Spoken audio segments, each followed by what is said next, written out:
go to the bottom of the page. Up next, Stephen Schaefer from Cleburne to ask a question. After Stephen, Richard Jones from Granbury. Richard, where are you? Please stand up and get in an aisle. Mr. Schaefer, the floor is yours. Congressman Edward, I'd like to thank you for coming tonight. Thank you for being here. You being an economics major, I'd like to address, I'm real concerned about the overspending that the bills that we've had passed this past year.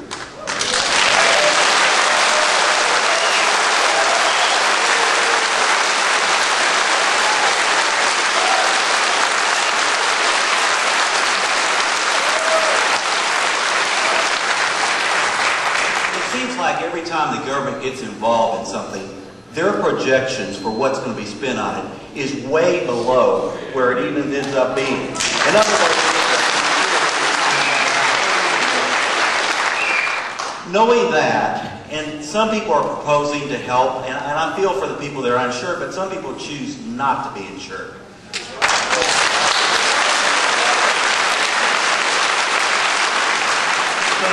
One of the proposals to pay for this is to charge, and I don't fall in that category, but to charge supposedly rich people higher taxes to pay for this bill. My question for you is, today we found out the unemployment rate is 9.7%. Do you believe, being an economics major, that it is a wise decision to raise taxes when the unemployment is going up? Do you believe that those people actually hire people? That's my question for you.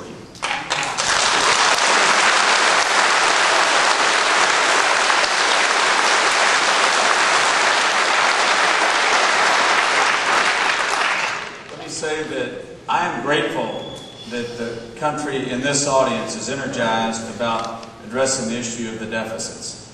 I've been railing about deficits for the last 10 years. And one of the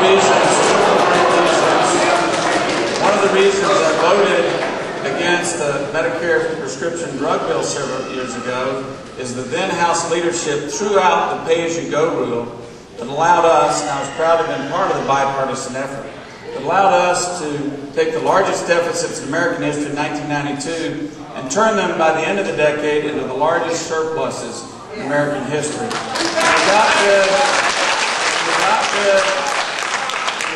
of the pay-as-you-go rules over my objection and said you could both cut taxes and increase spending without paying for it. I think that was a major contributor to going 9 years ago from the largest surpluses in history to today the largest deficits.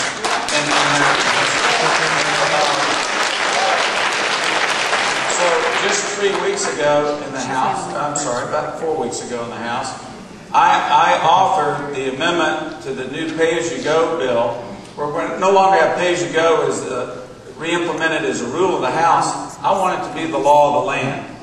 And that's going to put some discipline right. And I'm the one who wrote the amendment to say that shouldn't just be a temporary law for 4 years.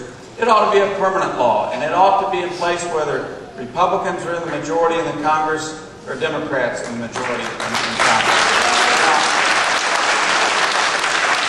I voted for a lot of tax cuts in my 18 years in Congress. I voted for several $1 trillion of tax cuts, including earlier this year, voting for an $800 tax cut for 95% of Americans. In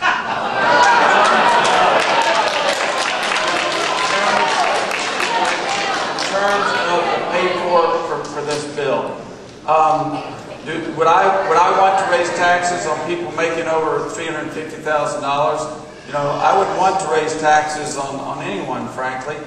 But I will say this, that it is terribly important that we put back in place the pay-as-you-go rule that was the rule of the House that did work in the 1990s and led to surpluses.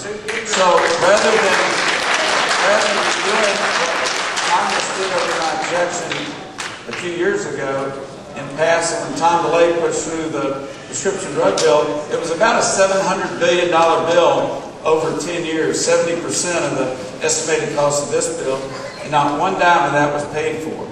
I think if we're going to pass a bill and we think it's good for the country, And again, I haven't decided to vote yes or no on this bill yet.